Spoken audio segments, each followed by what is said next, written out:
Hi, everybody. Good morning, good afternoon, or good evening, depending where you are at in the world. Welcome to the first day of the 2020 International eConference Atheism. I'm Dr. Darren Slade. I'm the president of the Global Center for Religious Research. And I want to say thank you and welcome. Thanks so much for coming out and supporting us. And what's great about the Global Center for Religious Research and putting on these virtual conferences is that you didn't have to take off your pajamas if you didn't want to. You get to attend and hear the latest research on atheism from the comfort and safety of your own home. And with that said, I have the distinct pleasure of being able to introduce our next lecturer, an old dear friend of mine, Dr. Evan Fales. Now, Dr. Fales is going to be talking today about truth in Scripture, a non-theological hermeneutic for sacred texts. I'm really excited about this one because his talk today is basically a summary of an upcoming book project of his from GCRR Press. His upcoming book is called Reading Sacred Texts, Charity, Structure, and Gospel. Now, Dr. Fales is the Emeritus Professor of Philosophy at the University of Iowa. He has published widely in the philosophy of science, metaphysics, epistemology, and of course, the philosophy of religion. Now, I do want to bring attention to one of his earlier books here called Divine Intervention. Now, in this book, he takes a new look at the question of how God can act upon the world and whether the world can affect God. It has been traditional to approach this subject by asking questions related to God's omnipotence and God's omniscience. But his book actually claims that it's useless to even approach it this way unless you can show how these two powers actually work. So he's actually asking and then answering the question, is it even possible for God to interact with the world, and vice versa? Is the world even able to interact with God? And so with that said, I would like to turn it over to my friend, Dr. Evan Fales. Take it away. The stage is yours, sir. Thank you very much. And I want to thank you, Darren, for organizing this whole event. I'm sure it was a lot of work. My talk is actually going to make contact at a couple of points with the talk that some of you, at least, just heard from Robert Price. And so I'm pleased that there will be a bit of intersection. Let me begin by summarizing very briefly what I intend to do. I will not be talking for very long because I want to make sure there's time for questions and answers. But what I want to begin with is a question which has preoccupied me for probably most of my life, and that is why and how is it that human beings form the beliefs that they do? Now, there's a general answer to that question, which is quite intuitive and pervades the way in which we understand human beings. And that is that we accept beliefs because we find ourselves to have good evidence for them. And we reason from that evidence to the truth or likely truth of the beliefs in question. So that's an explanation in which we believe something because we see certain other things that we believe as constituting good reasons for believing the target belief. Of course, there have to be some beliefs that arise not by reasoning from other beliefs, but from outside of our belief system. And the usual way of understanding that is that we have sense experience and sense experience produces in us certain beliefs about ourselves and about our world. Now, of course, it makes sense to us then that we have certain beliefs when we can see how they are supported by experience or by other beliefs. There are different sorts of beliefs that may be arrived at in different ways, but a kind of all-purpose summary of these ways seems to be that each of them is built up out of sense perceptions and rational inference.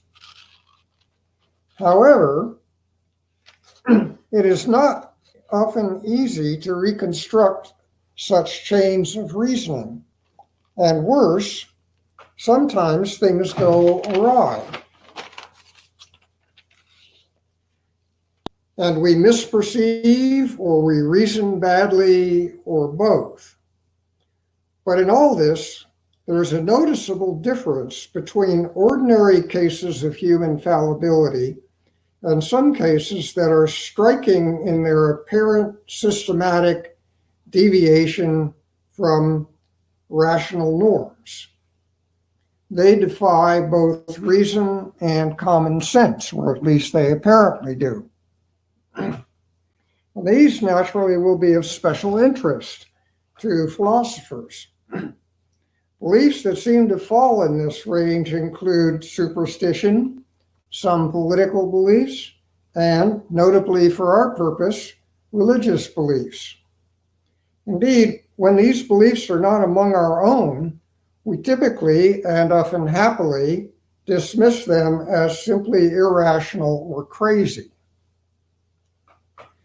Now, what I want to talk about is a puzzle that plagues this kind of assessment of apparently irrational beliefs.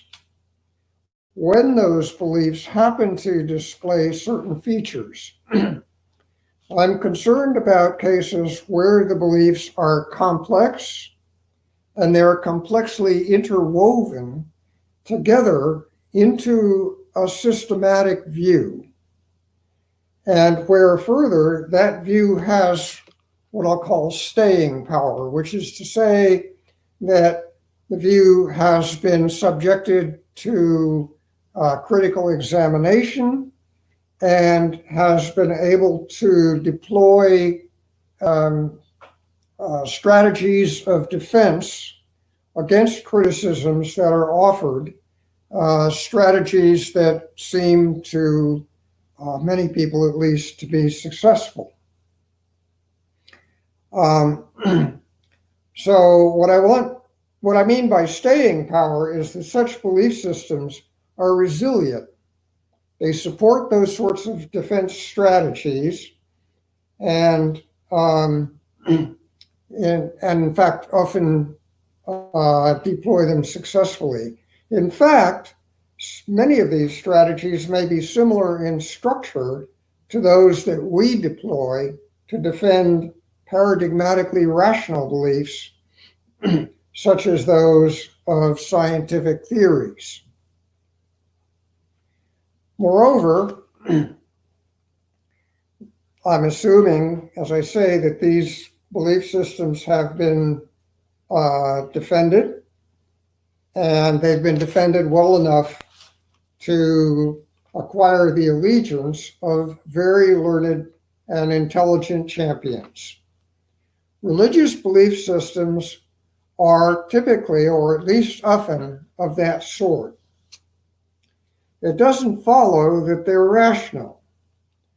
Judging that is not a trivial matter. In fact, the more complex and subtle a system of thought is, the easier it is for thought to be led astray, even in pretty strange ways. Nevertheless, there are 2 points to keep in mind. One is that obvious blunders will almost certainly be noticed. The other is that they will almost certainly be taken to heart. What I mean is just this. You might say that reason tells us how we ought to govern the formation of beliefs, but very little about how we actually do. But that's not so. Reason has a stronger hold on us than that. To a good approximation, it seems that we can't believe what reason tells us is false, or very likely to be false, even if we wish to believe that it were true. So here's a simple thought experiment. Consider the proposition that there's a no strings attached check for $1,562.76 in the mail for you right now, which will arrive tomorrow.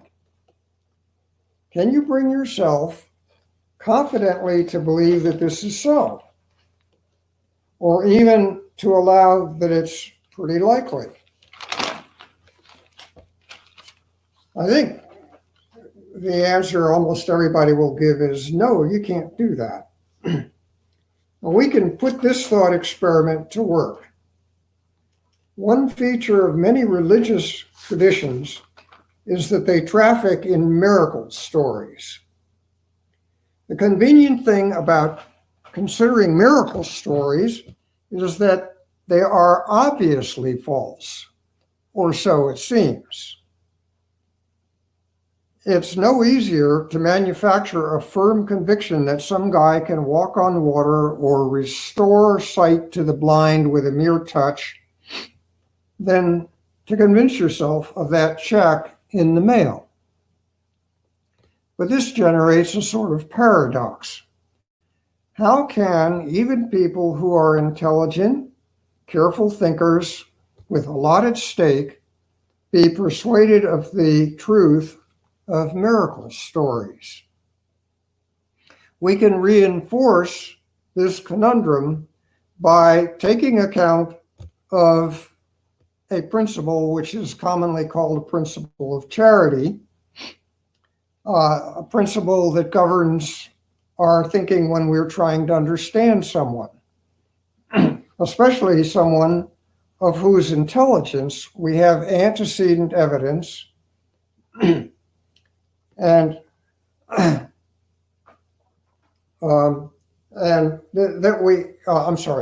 especially if it's someone whose intelligence we have antecedent evidence, we ought preferentially to ask or to seek out explanations of what they believe that is congruent with their capacity for rational thought. We should prefer an understanding of what they believe, which makes them out to be rational. The crazier an explanation seems, the less likely that it's true of a smart individual. The more the explanation comports with a belief's being true and rational, the better the chance that we've understood it. But how can we credit a smart person S with believing a miracle story because it's rational for S to believe it? So here's the dilemma. Either we think that S is a fool, even though we have good reason to think that she's not, or we have to find some way of understanding what she believes that makes it more or less rational. I'm going to propose that, thanks in good measure to the acute arguments of David Hume, skeptics have been very largely inclined to make religious people out to be fools, but not paid due attention to the possibility that miracle stories, for example, might be true. But how can that be once you grant that spiritually aware talking snakes and donkeys don't exist, that commands won't change water into wine, or in a countrywide plague of gnats? The only way that can happen is if the text uses figurative language. More precisely, either the miracle story itself employs figures, or else its literal meaning contributes to the narrative of a larger story whose meaning is conveyed via figure or parable. The claim that a text is to be understood as figurative will only be persuasive, however, if at least one of the following two conditions is met. One, the text employs tropes that are familiarly employed in that way as figures, or two, the interpretation of the text yields a literal sense that the figure used might reasonably suggest, and that fits with and contributes to a larger message that the surrounding text might plausibly be taken to convey. These are the sort of indicators which we look for when we try to identify texts as being non-literal, being figurative. It should be added that these considerations apply not just to miracle stories, but potentially to texts that facially purport to provide literal accounts of historical events. We may now note, furthermore, that the books of the Bible provide paradigm examples of texts written by scholars, highly educated in their literary traditions and the other literary traditions that might be known to them, and traditions that are valued and preserved by other intellectual elites of their time. Thus, the presumption that they are not foolhardy fables gets some traction. Given these interpretive constraints, it becomes now a live and interesting question whether biblical texts, for our purposes, miracle stories, lend themselves to such an interpretive strategy with interesting and illuminating results. The argument for such an interpretive strategy is, however, incomplete. Something must be said about how to apply the strategy. We must go beyond identifying passages in a text as deploying figurative language.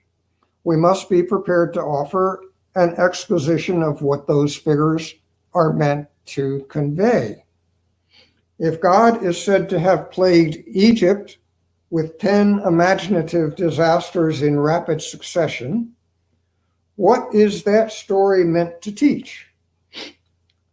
Why do we get stories about Jesus finding opportunities to shut down a storm on the Sea of Galilee and arranging to take a 2 or 3 mile hike upon its surface? And what evidence do we have that such passages are figurative in the first place and not intended to be understood literally? Very briefly, let me suggest 3 lines of evidence that support a particular approach to exegesis of many such stories. The first is to pursue a hypothesis famously articulated by Emil Durkheim. And this is one of the places where what I have to say makes some contact with what Robert Price said. Durkheim, noting the remarkable correspondence between religious myths and social structures of the communities that told themselves these stories, proposed that the myths are really a language for thinking about and expressing their views on social order. Durkheim suggests that we try to understand what myths are saying and what they're really about as expressions of some sort of reflections or awareness that people in typically primitive tribes have of their social order. Now, and I'm going to adopt that as a hypothesis. Where I diverge, one of the places where I am going to diverge from Durkheim is that, as Dr. Price said, Durkheim thinks that this mythical language, while it expresses truths that the natives somehow recognize about their social order and about how they should behave,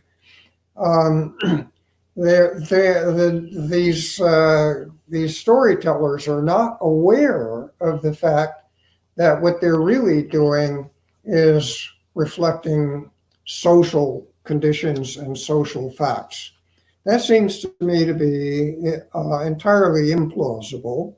And so I'm going to proceed on the assumption that the people who composed these stories and told these stories and transmitted them knew that they were using figurative language and intended that their hearers, or at least some of their hearers, would understand that it was figurative language and moreover understood what the figures were figures for. A second line of evidence that points to this kind of understanding, and let me say that more broadly speaking, I am trying to see whether we can understand these stories as ways that people have of reflecting about political theory and political structure, about how things ought to go socially and politically within their culture, and how they have gone traditionally, and what needs to be changed and what needs to stay the same. So a second line of evidence that points to that sort of understanding of these texts is that such interpretations seem to work. That is, one can discover coherent, rationally grounded interpretations for a broad range of religious material that hangs together, makes sense as a response to social political circumstances of a culture, and does so in ways that would command attention and conviction on the part of the members of that culture. And I should add then that as Durkheim himself recognized, people in tribal cultures typically do not make any real conceptual distinction between religious matters and political matters. They don't operate with the kind of distinctions that we have about such matters. Finally, to single out the case of ancient Judaism, we can find texts that explicitly articulate what the figurative elements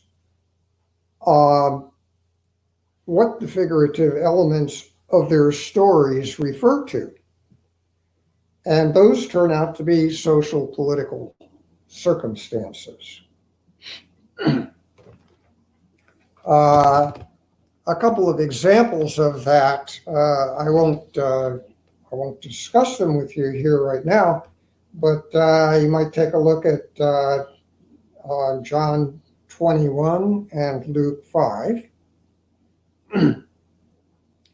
and 2 Samuel 22, the psalm in 2 Samuel 22.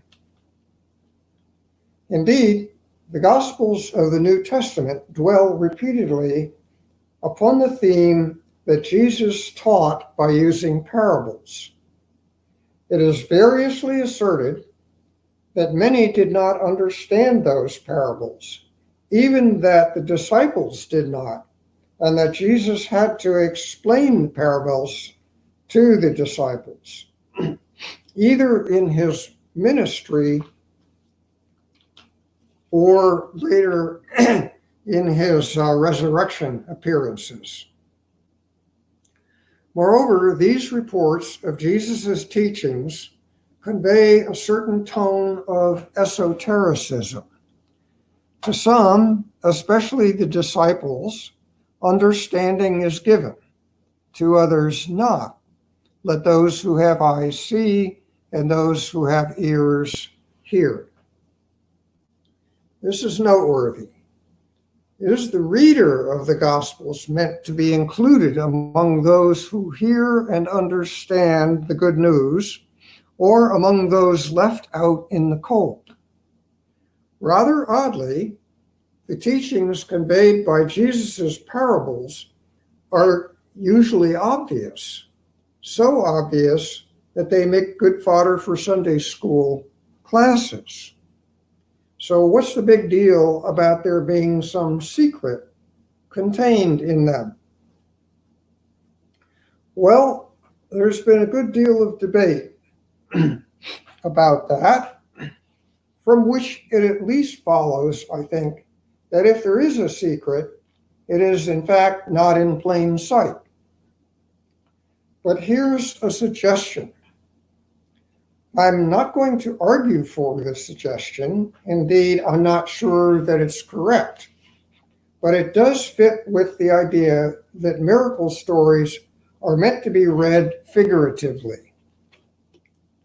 The idea is actually quite simple. It is that the stories about what Jesus said and did are themselves parables. They are parabolic narratives.